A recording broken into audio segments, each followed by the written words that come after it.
যেই সমস্ত লোক বলে কোরআন ভাউতাবাজি, আমরা দায়িত্বহীন কণ্ঠে জানিয়ে দিচ্ছি এই দেশের টাকলা মুরাদ ইসলামের বিরোধিতা করেছে, আল্লাহ মাটির সাথে ধসিয়ে দিয়েছে, ঠিক কিনা বলেন? সুতরাং সে তো ক্ষমতা পাওয়ার পরে মাটির সাথে ধসে গিয়েছে, তুমি এখনো ক্ষমতায় যেতে পারো নাই, তোমাকে আল্লাহ ডাস্টবিনের কিট বানাতে মোটেও সময় নেবে না, ঠিক না বেঠে? নবী করিম সাল্লাল্লাহু আলাইহি ওয়াসাল্লামের সঙ্গে ইফতারি করতেন, ভালো ভালো কাজ করতেন, কিন্তু এই আব্দুল্লাহ বিন উবাই তিনি চিন্তা করলেন আল্লাহর জমিনে আল্লাহর দিন কায়েম যেন না হয়, এই জন্যে নবী করিম সাল্লাল্লাহু আলাইহি ওয়াসাল্লাম আল্লাহর সিদ্ধান্তে তিনি জিহাদের ময়দানে গেলেন, যেন এই পৃথিবীতে আল্লাহর দিনটা কায়েম হয়ে যায়, এই জন্য গেলেন। আর পিছন দিক থেকে এই মুনাফিক আব্দুল্লাহ বিন উবাই তিনি নামাজি, রোজাদার, হজকারী, সেই ব্যক্তিটা পিছন দিক থেকে লোক নিয়ে ভেগে গেল, যেন আল্লাহর জমিন আল্লাহর দিন কায়েম না হয়ে যায়। এই জন্য লোক নিয়ে পিছন থেকে চলে যাওয়ার কারণে যখন মৃত্যুবরণ করলো, নবী করিম সাল্লাল্লাহু আলাইহি ওয়াসাল্লামের কাছে তার সন্তান এসে বললেন, ইয়া রাসূলুল্লাহ, ইয়া হাবিবাল্লাহ, আমার বাবা দুইটা ওসিয়াত করে গেছে, একটা হলো আপনি যেন আমার বাবার জানাজা পড়ান, অপর দিক থেকে আপনার জুব্বাটা যেন আমার বাবার দাফন কাফনের জন্য দেন। নবী করিম সাল্লাল্লাহু আলাইহি ওয়াসাল্লাম জুব্বা দিয়ে দিলেন, জানাজায় দাঁড়াবেন। এমন সময় আল্লাহ রাব্বুল আলামিন কুরআনুল কারীমের আয়াত নাযিল করে দিলেন, ইস্তাগফির লাহুম আও লা তাস্তাগফির লাহুম 70 মাররাতান ফালা ইয়াগফিরুল্লাহু লাহুম। আল্লাহ রাব্বুল আলামিন বললেন, ও নবী, এই লোকটির জন্য যদি আপনি একবার না, দুইবার না, 10 বার না, 20 বার না, 70 বার ইস্তেগফার করেন, তাহলে আমি আল্লাহ আপনার দোয়াটাও কবুল করব না। আপনার দোয়া আব্দুল্লাহ বিন উবাইয়ের পক্ষে আমি কবুল করব না। ও দুনিয়ার মুসলমান, এই জন্য আপনাদের কাছে বলছি, আপনি রাজনীতি করতে পারেন, আপনি ব্যবসা করতে পারেন, আপনি চাকরি করতে পারেন, কিন্তু কোরআনের আয়াত আপনার বিরুদ্ধে যাওয়ার কারণে আপনি হুজুরদেরকে গালি দিবেন, আপনি হুজুরদেরকে ধর্ম ব্যবসায়ী বলবেন, আপনি কখন যে মুনাফিকে পরিণত হবেন আপনি টেরও পাবেন না, ঠিক না? ঠিক। আমরা লক্ষ্য করে দেখছি অনেকেই রাজনীতি করতে গিয়ে, দুনিয়ার এই রাজনীতি করতে গিয়ে, আমি বলি এটা রাজনীতি না। রাজনীতি কাকে বলে দেখেন, এই পৃথিবীর যদি আপনি হিসাব করেন সবচাইতে হাঁসের ভিতরে বড় হাঁস, তাকে কি হাঁস বলে? রাজহাঁস। আপনি যদি পথ হিসাব করেন সবচাইতে বড় পথ, সেটাকে কি পথ বলে? রাজপথ। আপনি যদি বিল্ডিং হিসাব করেন তাহলে সবচাইতে বড় বিল্ডিংটাকে কি বলা হয়? রাজপ্রাসাদ। তাই যদি বলা হয়ে থাকে তাহলে বলেন তো দেখি, নীতি যদি হিসাব করেন সবচাইতে বড় নীতিকে কি নীতি বলা হবে? রাজনীতি। এখন বলেন তো দেখি, ইসলামের নীতির চেয়ে, কোরআনের নীতির চেয়ে, পৃথিবীর রসুলের নীতির চেয়ে, আল্লাহর নীতির চেয়ে পৃথিবীতে আর কারণ নীতি বড় হতে পারে? সুতরাং ও দুনিয়ার মুসলমান, আমরা যখন আল্লাহর জমিন আল্লাহর দিন কায়েমের কথা বলি, তারা বলে হুজুররা রাজনীতির নামে ধর্ম ব্যবসা করছে। আমি তাদেরকে শোনাই দিই, আমাদের এইটাই রাজনীতি, আর তোমারটা হচ্ছে পেট নীতি। যার কারণে কোরআনের আইন দিয়ে বিচারের কথা বললে, কোরআনের আইন দিয়ে রাষ্ট্র পরিচালনার কথা বললে তোমার গায়ে আগুন ধরে যায়। কথা বলেন ঠিক না বেঠিক? সুতরাং আমার নবী যখন ইসলাম প্রতিষ্ঠার কাজে লিপ্ত হয়েছিলেন, তাকে যেরকম পাগল বলেছে, তাকে যেরকম পাথরের আঘাত দিয়েছে, আমাদের উপরেও যদি রাজনীতিবিদরা আমাদের ধর্ম ব্যবসায়ী বলে, আমাদের জেল খাটায়, জরিমানা গুনায়, ফাঁসির কাষ্ঠে ঝোলায়, সবকিছু বরণ করব, তারপরেও আল্লাহর পথ থেকে সরে যাব না। রাজি আছেন কারা কারা? দুই হাত তুলে আল্লাহকে দেখা। প্রিয় ভাইরা, আজকে আমি অবাক হয়ে যাচ্ছি, মুসলমান নামধারী এমন একজন নেতা বলছে যারা পেট নীতি করে। আমি বলি ওরা রাজনীতি করে না, ওরা পেট নীতি করে। ওদের পেট বন্ধ হয়ে যাবে, রাজনীতি থেকে ইনকাম বন্ধ হয়ে যাবে, একটারও ময়দানে খুঁজে পাওয়া যাবে না। আমি মিথ্যা বললাম? মিথ্যা বললাম না। এই জন্যে যখনই আমরা রাষ্ট্রে কোরআন প্রতিষ্ঠিত করার কথা বলছি, একজন নেতা দেখলাম বলছে কোরআন নাকি ভাওতাবাজি। যেই সমস্ত লোক, আমার কাছে ভিডিও আছে, আমি নিয়ে আসছি, প্রমাণ দিতে পারবো। যেই সমস্ত লোক বলে কোরআন ভাওতাবাজি, আমরা দায়িত্বহীন কণ্ঠে জানিয়ে দিচ্ছি এই দেশের টাকলা মুরাদ ইসলামের বিরোধিতা করেছে, আল্লাহ মাটির সাথে ধসিয়ে দিয়েছে, ঠিক কিনা বলেন? সুতরাং সে তো ক্ষমতা পাওয়ার পরে মাটির সাথে ধসে গিয়েছে, তুমি এখনো ক্ষমতায় যেতে পারো নাই, তোমাকে আল্লাহ ডাস্টবিনের কিট বানাতে মোটেও সময় নেবে না, ঠিক না বেঠে? এই ভিডিও কালকেও যাবে, কালকেও নেগেটিভ কথা বলবে যে হুজুররা এখন ওয়াজ করে না, শুধু রাজনীতি করে। আমি আল্লাহর জমিন, আল্লাহর দিন কায়েমের কথা বলছি, বিচার ব্যবস্থার কথা বলছি। এইটা যদি আপনার রাজনীতি মনে হয় তাহলে আপনি মুনাফিক, মুসলমান নয়। আপনার আগা কাটতে পারে, আপনি নামাজি হতে পারেন, টুপি থাকতে পারে, দাড়ি থাকতে পারে, মাঝে মধ্যে কোরআন তেলাওয়াত করতে পারেন, কিন্তু কাজ হবে না রে ভাই।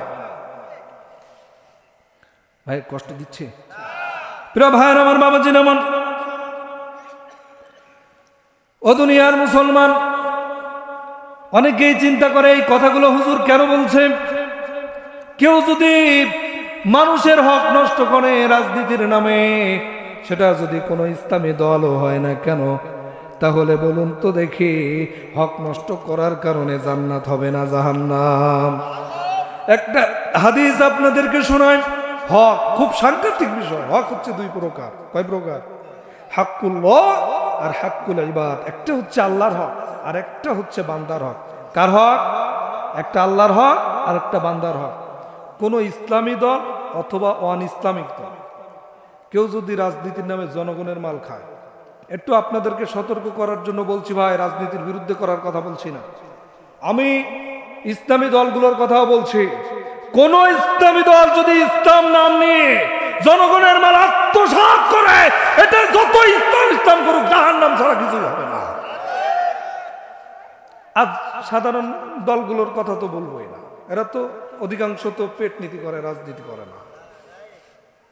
একটা চেয়ারম্যানের বেতন 10,000 টাকা। খোঁজ নেন, আপনার পরিষদের কিছু মুনাফা এবং সরকারি কিছু বেতন সব মিলায় 10,000 টাকা। একটা মেম্বারের সম্ভবত 8,000 না 7,000 টাকা। তাইলে 5 বছরে কত টাকা পাবে? 6 লাখ টাকা। 6 লাখ টাকা তার বেতন। সে এক নির্বাচনে খরচ করে 50 লাখ টাকা। 5 বছর নির্বাচন করার পরে 4 তলা 5 তলা বিল্ডিং হয়ে যায়। এটা জনগণের কাবিখার মাল খাইছে, বিধবা ভাতা খাইছে, তারপরে বৃদ্ধ ভাতা খাইছে, তারপরে রাস্তা খেয়েছে, ব্রিজ খেয়েছে, সব খেয়েছে। এইগুলো খাওয়ার কারণে পরিণাম কি হবে? একটুকুনি হাদিস থেকে বলি ভাইরা, আমি এটা সতর্ক করার জন্য বলছি, তাদের বিরোধিতা করার জন্য বলছি না। কারণ তারাই কিয়ামতের দিন আমার বিরুদ্ধে মামলা দায়ের করবে। সাতক্ষীরা থেকে ভাড়া করে নিয়ে আসছিলাম, টাকা দিয়েছিলাম, হাদিয়া দিয়েছিলাম, এই কথাগুলো আমাদেরকে স্মরণ করায়নি, যার কারণে আজকে ওই হুজুর আমাদের সাথে জাহান্নামে যাবে। আমি যাবো কেন? কি চাচা, আমার কথা ঠিক আছে না? প্রিয় ভাইয়ের আমার, দলিলবিহীন বলবো না। বিশ্বনবী সাল্লাল্লাহু আলাইহি ওয়াসাল্লাম মৃত্যুর মাত্র 3 দিন আগে, হাদিসটা শুনে যান ভাইরা, বিশ্বনবী সাল্লাল্লাহু আলাইহি ওয়াসাল্লাম মৃত্যুর মাত্র 3 দিন আগে প্রচন্ড অসুস্থ অবস্থায় তিনি মসজিদুন নববীতে যোহরের সালাত আদায় করতে গেলেন। এমন সময় তিনি যোহরের সালাত আদায় করালেন। যোহরের সালাত আদায় করানোর পরে নবী করিম সাল্লাল্লাহু আলাইহি ওয়াসাল্লাম সাহাবীদের দিকে মুখ ফিরে বসলেন। হযরতে আবু বকর, ওমর, আলী, উসমান রাদিয়াল্লাহু তাআলা আনহুম আজমাইন, তারা নবী করিম সাল্লাল্লাহু আলাইহি ওয়াসাল্লামের কাছে দৌড়ে গেলেন। ইয়া রাসূলুল্লাহ, ইয়া হাবিবাল্লাহ, আপনার কি হয়েছে? তিনি বলছেন, আমি খুব অসুস্থতা বোধ করছি। যদি ভাই আপনাদের কোরবানির সমস্যা নেই, একটু আমার একটু সাইলেন্ট পরিবেশ দেন, অল্প কিছু সময় কথা বলবো, আপনারা কষ্ট পাচ্ছেন। প্রিয় ভাইরা, নবী করিম সাল্লাল্লাহু আলাইহি ওয়াসাল্লাম সাহাবীদের দিকে যখন ফিরলেন, সাহাবীরা তার কাছে, ইয়া রাসূলুল্লাহ, আপনার চেহারা মলিন, কি হয়েছে? তিনি বললেন, আমি প্রচন্ড আকারে অসুস্থতা বোধ করছি, কে কোথায় আছো, আমার সাহাবীদেরকে একটু ডাক দাও। সম্মানিত বন্ধুগণ আমার, নবী করিম সাল্লাল্লাহু আলাইহি ওয়াসাল্লামের এই ডাক শুনে মুহূর্তের ভিতরে 1,500 সাহাবী উপস্থিত হয়ে গেলেন। নবী করিম সাল্লাল্লাহু আলাইহি ওয়াসাল্লাম তাদেরকে লক্ষ্য করে বললেন, ও আমার সাহাবীরা, আমি তোমাদের সঙ্গে চলাফেরা করতে গিয়ে অনেকের কাছে ঋণ থাকতে পারি। আমি যদি কারোর কাছে ঋণ থাকি, তাহলে আমার কাছ থেকে ঋণটা পরিশোধ করে নিয়ে আজকে আমাকে মুক্ত করো। তা না হলে এই ঋণ পরিশোধের দায়ে কিয়ামতের দিন আল্লাহর আসামির কাঠগড়ায় আমাকে দাঁড় করানো হবে। এ কথা বলছেন কে? বিশ্বনবী ঘোষণা দিচ্ছে। আর আপনি আমি লোকের টাকা মেরে খাই। ওই গোপালগঞ্জের পুলিশ, এই এলাকার নাম কি, দিনর মোড়ে এসে আব্দুর রহিম কিডা, আব্দুল সালাম কিডা চেনে না? কে চেনে না? এখানে এসে এই এলাকার একজন করে, স্যার জানেন ইসলামী দলের কর্মী, বিরোধী দল করে, এই এলাকায় আছে। এবার ধরে নিয়ে যায়, 20,000 টাকা জরিমানা, 10,000 এর পকেটে, 10,000 পুলিশের পকেটে। এরকম হয়েছে কি হয় না? এই যা খাইছেন হাক্কুল ইবাদ, বান্দার হক, আল্লাহর হক। ঈশান নামাজ ছিল, যদি না পড়েন আল্লাহ ইচ্ছা করলে মাফ করতেও পারে, নাও পারে। বান্দার হক যদি কেউ নষ্ট করে, যতক্ষণ পর্যন্ত ওই বান্দা মাফ না করবে, হাজি হোক গাজী হোক, আল্লাহ তাকে মাফ করবে না। স্বয়ং নবী সেই কথাটাই বলছেন, আমি কিয়ামতের দিন আসামির কাঠগড়ায় দাঁড়িয়ে যাব। সুতরাং আজকে যে যা পারো ঋণ পরিশোধ করে নাও, তা না হলে আমি নবী আসামি হয়ে যাব। আমি মাঝে মধ্যে উদাহরণ দিই, একটা উদাহরণ কি দেব? উদাহরণটা হচ্ছে, এক এলাকায় 3টা চোর ধরা পড়েছে। ধরা পড়ার পরে তাকে আচ্ছা মতো জনগণ ধরে গণধোলাই দিয়েছে। দেওয়ার পরে চেয়ারম্যান সাহেবের কাছে নিয়ে গেছে। চেয়ারম্যান সাহেবের কাছে নিয়ে যাওয়ার পরে বলছে, চোরদের একটা খাসিয়াত আছে, যখন ধরবেন তখন বলবে যে এইবারই প্রথম করলাম, আর জীবনেও কোনোদিন করিনি। চাচা ঠিক না? এই কথাই। এবার চেয়ারম্যান সাহেবের কাছে যে বলতেছে, চেয়ারম্যান সাহেব এইবারই প্রথম পড়লাম, আর প্রথম চুরি করতে আসলাম, আর প্রথমবারই ধরা পড়েছি, মাফ করে দেন, জীবনের মতো আর কোনোদিন করবো না। বলতেছে, এই জনগণ নিয়ে আইছে, আমি যদি একটু ঠিক মতো করি, এরা বলবে চেয়ারম্যান হলো, চেয়ারম্যানের জাতো না, একটা চোরের বিচার করতে পারে না, তাও আবার শেষরা চোর। যা, একেবারে তো ছেড়ে দেওয়া যায় না, একটা ব্যতিক্রম বিচার আমি করি। তা কি বিচার? তোরা 3 জন বাজারে যা, যে 3টে ফল নিয়ে আয়, ওই ফলের বেশিকে তোদের বিচার হবে। এবার 3 জন 3টা ফল নিয়ে আইছে। নিয়ে আসার পরে প্রথম জনকে ডাক দিয়েছে, এই এদিকে আয়, কি ফল এনেছিস? কয় আম। কাট। কেটেছে। আচ্ছা বলেন তো, আমার এলাকার আমের একটা বিচি, আপনাদের এলাকার আমের কয়টা বিচি? একটা বিচি। যা, তুই যেহেতু আম এনেছিস, তোর আমের একটা বিচি, তোর 1 বছরের জেল। কয় বছরের জেল? 1 বছরের জেল। ও হাউমাউ করে কাঁদা শুরু করেছে, চেয়ারম্যান সাহেব আপনি যদি 1 বছরের জেল দেন, আমার বাল বাচ্চা বিবি টিবি তো না খেয়ে মারা যাবে। হাউমাউ করে কাঁদা শুরু। না, কোনো রকম ছাড় হবে না, তুই যেহেতু আম আনিছিস, তোর 1 বছরের বিচার হবে, এই 1 বছরের জেল হবে, তোর 1 বছরের জেল। যা। দ্বিতীয় জনকে ডেকেছে, এই তুই আয়, কে এনেছিস? কয় আপেল। কাট। কয়টা বিচি? 5টা। যা, তোর 5 বছরের জেল। ও 5 বছরের জেলের কথা শুনে হা হা করে হাসা শুরু করেছে। কিরে, আগে জন কাদা শুরু করলো, মাত্র 1 বছরের জেলের কথা শুনে, আর তুই হাসতেছিস? কয় আমি কি আমার কথা চিন্তা করে হাসতেছি? আমি পরের জনের কথা চিন্তা করে হাসতেছি। কেন?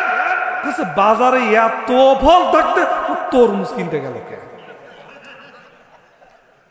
আচ্ছা বলেন তো, এই তরমুজের বিচি গুনে যদি ওর বিচার দেয়, জেল দেয়, ও বিচি মানে ওর জেল হতে হতে তোর জীবন শেষ হয়ে যাবে, তা ওর বিচার শেষ হবে না, নাকি বলেন?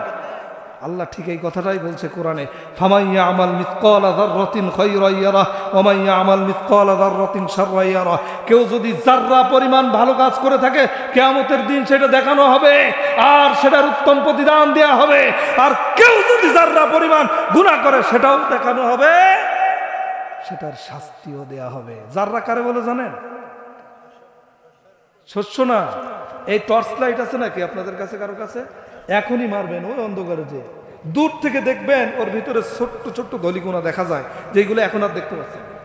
টর্চ লাইট মারলে দেখা যাবে। অথবা কারোর বাড়ি যদি টিনের চাল থাকে, দুপুরবেলা যখন রোদ কিরণ দেয়, সূর্য কিরণ দেয়, ওই সূর্যের কিরণ একটা দেখবেন ছিদ্র দিয়ে ঘরের ভিতরে পড়ছে, ওর ভিতরে দেখবেন ধুলাবালি দেখা যাচ্ছে, যেটা এখন আর দেখা যাচ্ছে না।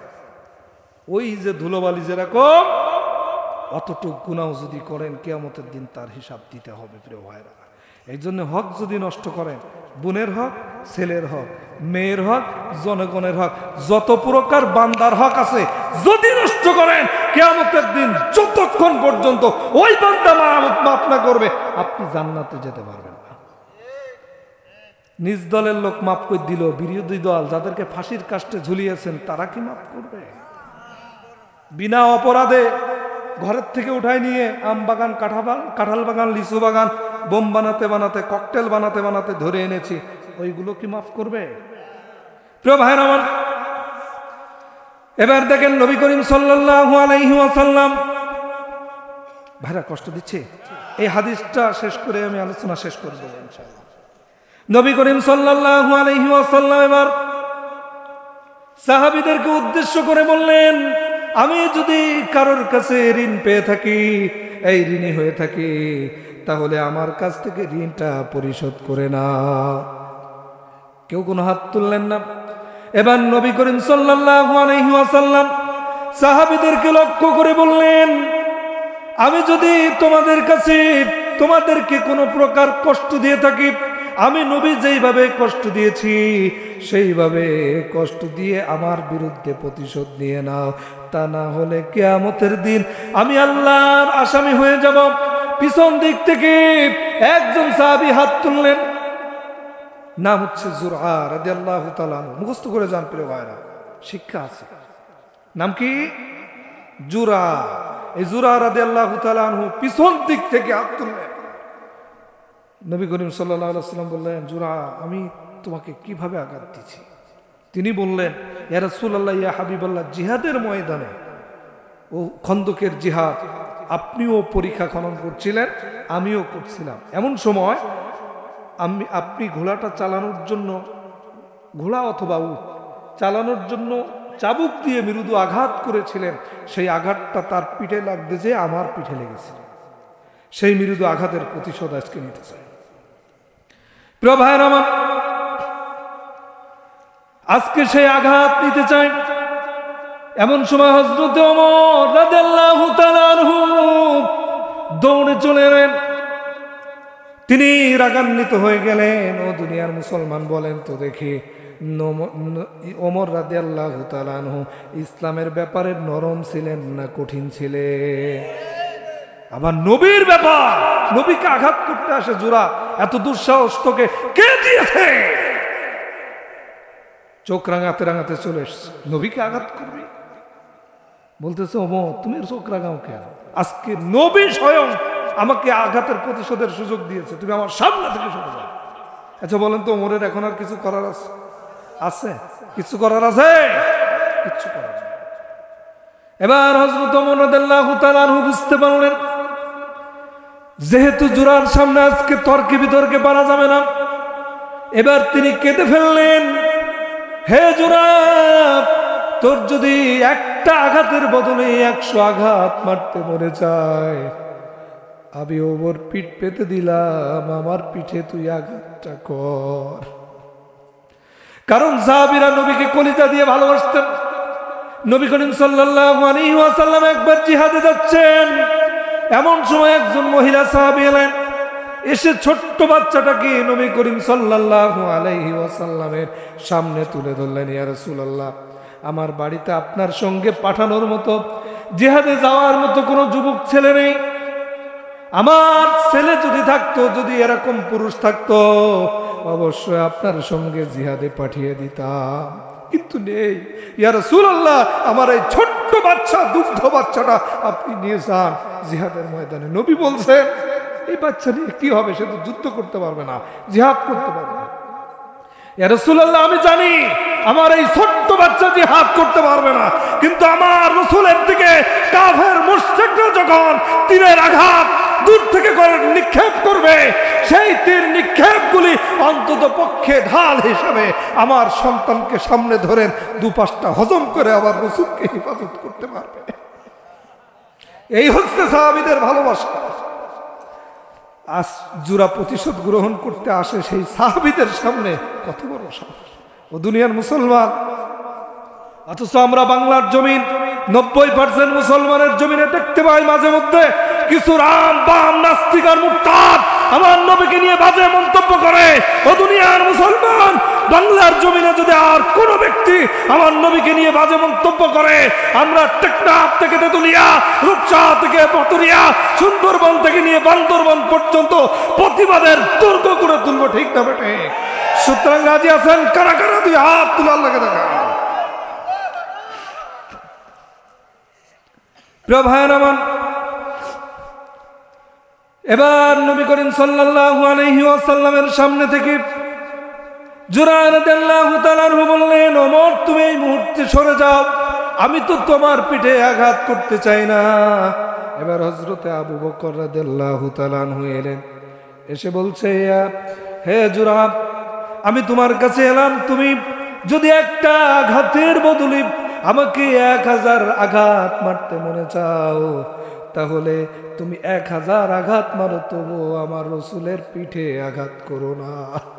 আবু বকর আজ আমাকে স্বয়ং নবী করিম সাল্লাল্লাহু আলাইহি ওয়াসাল্লাম নিজে আঘাতের প্রতিশোধ সুযোগ দিয়েছে, তুমি বাধা দিয়ে আর কে? সরে যা। আবু বকর রাদিয়াল্লাহু তাআলা আনহু সরে গেলেন। নবী করিম সাল্লাল্লাহু আলাইহি ওয়াসাল্লামকে জোরা বলছি, ইয়া রাসূলুল্লাহ, সেই দিন যেদিন আপনি আমার পিঠে আঘাত করেছিলেন, আমার শরীরে কোনো জামা ছিল না, গরমের দিন জামা খুলে কোমরে বেঁধেছিলাম, আজও আপনার শরীরে জামা থাকুক আমি চাই না আপনি খুলে ফেলেন। আপনি বুঝলেন? যে নবী ছোট্টবেলায়, হালিমাতুস সাদিয়া বলছে, ছোট্টবেলায় মুহাম্মাদের শরীর থেকে যদি সাল্লাল্লাহু আলাইহি ওয়াসাল্লাম শরীর থেকে যদি কাপড় সরে যেত, মুহাম্মদ কাঁদতো, অথচ এই একই মুহাম্মদ ক্ষুধার যন্ত্রণায় কোনোদিন কাঁদে নাই। সুবহানাল্লাহ বলবেন না? সেই নবীকে আজকে উন্মুক্ত হতে বলছে, আপনি উন্মুক্ত হন। নবী করিম সাল্লাল্লাহু আলাইহি ওয়াসাল্লাম ঢিলা পাঞ্জাবি পরতেন, পিছন দিক থেকে পিঠটা উন্মুক্ত করে দিলেন।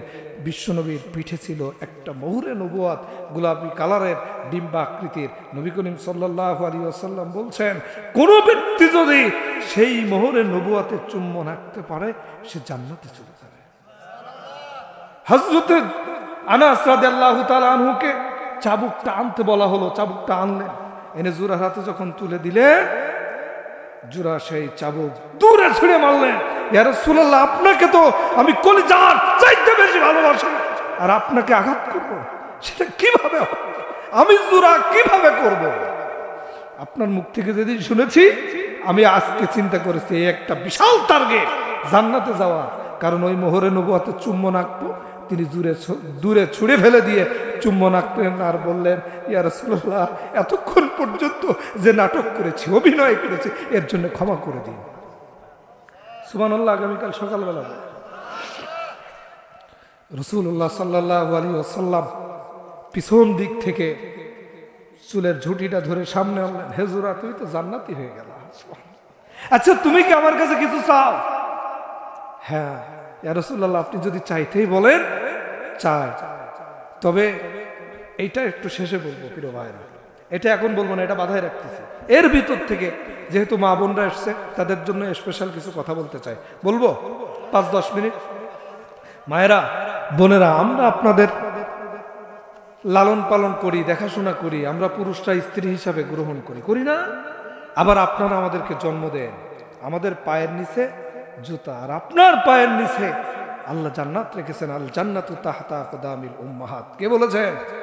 আল্লাহর নবী বলছে যে মায়ের পায়ের নিচে কি? সন্তানের বেহেশত। সুতরাং মা বোনদের উদ্দেশ্যে বলবো, নবী করিম সাল্লাল্লাহু আলাইহি ওয়াসাল্লাম জান্নাত দেখেছেন, মেরাজের রাতে জাহান্নামও দেখছেন। সেই জাহান্নামের ভিতরে তিনি যাদেরকে দেখছেন সবচাইতে বেশি যারা, তারাই হচ্ছে নারী। দুইটা কারণে সবচাইতে বেশি তারা জাহান্নামে যাবে। একটা হলো তারা নামাজের দিক থেকে আমাদের চাইতে এগিয়ে, রোজার দিক থেকে এগিয়ে, টাকা পয়সা হলে দান সাদকার দিক থেকে এগিয়ে, হজের দিক থেকেও এগিয়ে। একটা জায়গায় পিছিয়ে, সেটা হলো পর্দার ব্যাপার। ঠিক না ঠিক? আপনারা একটু পর্দা করে চলবেন। আর দ্বিতীয়টা হলো স্বামীর নাশুকুর। আমি বলে তোমার সংসার করে গেলাম, অন্য কোন নারী হলে সংসার করতে। পাশের বাড়ির ভাবি যদি একটা 5,000 টাকা দামের শাড়ি কেনে, ও পাশের বাড়ির ভাই সামান্য পিয়নের চাকরি করে 5,000 টাকা দামের শাড়ি দিতে পারে, আর তুমি অফিসার, তুমি দাও না। ভাই যদি বলে, অফিসার আমি সৎ অফিসার, আমার তো এত টাকা নেই, ও তো ঘুষ খায়, আর তুমিও পারলি খাবা, তুমিও পারলি খাবা। প্রিয় ভাইরা, প্রিয় মা বোনেরা, স্বামীদেরকে জাহান্নামের কীট বানাবেন না। একটা নারী যে সবচাইতে কম জাহান্নামে নিয়ে যাবে সে 4 জনকে নিয়ে যাবে। কয়জন? যে সবচাইতে কম নিয়ে যাবে সে 4 জন, কম পক্ষে 4 জন। আর যদি বেশি নিয়ে যায় কতগুলো যে নিয়ে যাবে, আল্লাহু আকবার। 4 জন। 1 নম্বরে হলো বাবা, 2 নম্বরে হলো নিজ বড় সন্তান, আর 3 নম্বরে হলো স্বামী, আর একটা হলো বড় ভাই। এই 4 জন। কাজে আপনাদেরকে অনুরোধ করব, খবরদার পরিবারের ভিতরে অশান্তি করবেন না, একটু পর্দা মেনে চলবেন। আর পুত্রবধূ যারা আছেন শাশুড়িকে মায়ের মতো মানতে পারেন না, আর মা শাশুড়ি যারা আছেন পুত্রবধূকে মেয়ে মানতে পারেন না। এই কারণে প্রায় পরিবারে অশান্তি আছে। কথা বলেন ঠিক না বে ঠিক? প্রায় পরিবারে আমরা স্বামীরা খুব অসহায় হয়ে গেছে। এদিকে মাকেও কিছু বলতে পারি না, আর বউকে একটু বলার স্কোপ আছে, তাও এমন গালিগালাজ এমন কিছু করে আমরাও আর পেরে উঠি না। ঠিক কিনা বলেন? তো আপনাদেরকে অনুরোধ করব, মা বোনেরা, আপনারা আপনাদের পরিবারগুলোকে শান্তিময় করার জন্য ভালো আচরণ করবেন। পুত্রবধূ যারা আছেন মায়ের মতো আচরণ করবেন। তবে এই দায়িত্ব আগে হলো শাশুড়িদের। সে তো ছোট মানুষ, ভুল করবে। আপনি তো অভিজ্ঞ ম্যান, দীর্ঘদিন সংসার করে এসেছেন, এর বোঝাপড়া বোঝেন। আপনি একটু মানায় নিতে পারেন না? 19-20 হইলে আপনার মেয়েরটা মেনে নিতে পারেন, পুত্রবধূরটা মানতে পারেন না কেন? এটা খুব কষ্টদায়ক। আল্লাহ আমাদের সকলকে হেফাজত করুক, বলেন আল্লাহুম্মা আমিন। আচ্ছা, কি বাধায় রাখছিলাম মনে আছে? জোরা, তুমি কি আমার কাছে কিছু চাও? তার আগে আমার ভাইয়ের আইয়ুব আলী ভাই মাস্টার মানুষ, উনি আমার সাথে রেগুলার যোগাযোগ করেছে পোস্টারের ব্যাপারে। হুজুর কেমন আছেন খোঁজ খবর নিয়েছে। হ্যাঁ, তো ওনার একটু দাবি, শেষ বেলায় একটু যদি হালকা আপনি একটু কারোর কাছে চেয়ে। কিসের জন্য ভাই? এটা মসজিদের জন্য। আল মসজিদু বাইতুল্লাহ। আল্লাহ বলছেন কেউ যদি মসজিদ নির্মাণ করে, আল্লাহ রসুল বলছেন কেউ যদি মসজিদ নির্মাণ করে অনুরূপ একটা ঘর আল্লাহ জান্নাতে দিয়ে দেন। আচ্ছা, এই মসজিদের জন্য এমন কেউ আছেন 2,000 টাকা ওয়াদা করবেন, এখন দিবেন না, 5 দিন 10 দিন 1 মাস পরে দেবেন, এমন কেউ আছেন? 2,000 টাকা, হ্যাঁ, ধান উঠলে দেবেন। ও আলহামদুলিল্লাহ, অনেকেই দিছে। ইমারত হুদাপাড়া 1,000 টাকা বাকি, হারুন মাস্টার হুদাপাড়া 1,000 টাকা বাকি। এই টাকাগুলো রাখেন, টাকাগুলো আমার কাছে দিন না, কোরআন শরীফ ছবি রয়েছে। এখানে কেউ আছেন, এখানে 2,000 টাকায় 1,000 টাকা 500 টাকা, একটু অল্প সময় 5 মিনিট কেউ দোয়া না নিয়ে যাবেন না ইনশাল্লাহ। আর কেউ আছেন? কিরামত আলী ভাই 1,000 টাকা। আল্লাহ যে যা দান করেছে সকলের দানগুলো কবুল করুক, বলেন আল্লাহুম্মা আমিন। আচ্ছা, আমার পরীক্ষিত একটা আমলের কথা বলি। আমার মুসল্লি, আমি বর্তমানে আমার ওখানে মসজিদ হচ্ছে, অলরেডি 1 বছরের ভিতরে 62-63 লাখ টাকা খরচ করে এখনো পর্যন্ত থাই হয়নি, সিঁড়ির ক্যান্টিলিভার হয়নি। তার মানে কি মসজিদ হচ্ছে বুঝছেন? বিশাল একটা মসজিদ হচ্ছে। 1 বছরের ভিতরে 60 লক্ষ টাকা খরচ করে মসজিদ, আপনি বোঝেন? তো সেখানে আমি কালেকশন করতে গিয়ে আমি বললাম একদিন, যার সন্তান হয় না একটু নিয়ত করেন, যার চাকরি হয় না একটু নিয়ত করেন, যার বাড়ি থেকে বালা মুসিবত দূর হয় না একটু নিয়ত করেন, যার ব্যবসা বাণিজ্য ভালো হয় না একটু নিয়ত করেন, ফসলাদি ভালো হয় না নিয়ত করেন। আপনারা নিয়ত করেন কিভাবে? হুজুর, এই বছর যদি আল্লাহ আমার 5 মণ 10 মণ বা 20 মণ ধান দেয়, ওখান থেকে 1 মণ দেয়। কেন আগে দিতে পারেন না? আল্লাহ তোমার ঘরে এইটা দিলাম, এর বিনিময়ে আমার একটু বেশি করে দাও। তো এই পন্থা যখন শিখাই দিলাম, আমার এক মুসল্লি, ওর সন্তান হয় না, 5 বছর বিয়ে হয়েছে, চতুর্দিক থেকে লোক শুধু ওর নিয়ে কথা বলে। হ্যাঁ, ও কি হয়ে গেল, ওই যে কি হয়, কি বলে যেন, হাট খুঁড়ো। এই হাট খুঁড়ো হয়ে গেল নাকি? ওর সন্তান হয় না। আচ্ছা ভাইরা, আপনাদের কষ্ট দিচ্ছি। এই হাট খুঁড়ো হয়ে গেল। ওর এই শুনতে শুনতে ওর মনটা খারাপ থাকে। আমি যখন বললাম, ওই দিন রড চাইছি রড দিছে, ইট চাইছি ইট দিছে, বালি চাইছি বালি দিছে, নগদ টাকা দিছে, দিয়ে মোটামুটি 30-35 হাজার টাকা দান করেছে। কই রে? কয়েকদিন পরে, মাস 2 পরে বলছে, হুজুর সুখবর আছে। আমার তো আর বুঝতে বাকি নেই, আমি তো শেখাই দিয়েছি, আমার আর বুঝতে বাকি থাকে। বলছে যে ভাই ভাব ভালো আছে, সেই বেবি টেস্ট করেছি কাঠি দিয়ে, হ্যাঁ পজিটিভ রেজাল্ট। কয়েকদিন, এখনো 4 মাস না হলে তো আর ছেলে না মেয়ে হবে তো বোঝা যায় না। আবার নাকি এখন সরকার আইন করেছে, এটা এখন বলতে পারবে না। কয়দিন আগে একটা পুত্র ফুটফুটে সন্তান হয়েছে, ছেলে সন্তান। হুজুর, নামটা আপনি রেখে দেবেন। আচ্ছা বলেন তো, পূরণ করার মালিককে? এমন কেউ আছেন ভাই, বিপদে আছেন, মুসিবতে আছেন, সন্তান হয় না, মা বোনদের ভিতরে যদি থাকেন, 500 টাকা 1000 টাকা আল্লাহর রাস্তায় দিয়ে বলবেন, হুজুর একটু দোয়া চাই।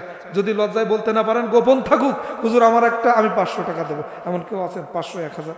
আবু জাফর ভাই মির্জাপুর 500 টাকা, ইব্রাহিম ভাই হুদাবাড়া 1000 টাকা, হারুন মাস্টার হুদাবাড়া 1000 টাকা, শামীম মির্জাপুর 4000 টাকা। লিল্লাহে তাকবীর। আল্লাহ সকলের দানটাকে কবুল করুক, বলেন আল্লাহুম্মা আমিন। সামনে কেউ নেই ভাই, 2টা প্রশ্ন শুনে যাবেন না চাচা? সেই 2টা উত্তর শুনে যাবেন না, চলে যাবেন? ও টাকা দিতে আসছে, দূর, আমি কি 500 টাকা। ভাইয়ের নাম কি? আলামিন ভাই 500 টাকা। আল্লাহ তুমি তার দানটাকে কবুল করো। নগদ না দিতে পারেন, বাকিতে লিখান, কয়দিন পরে দেবেন।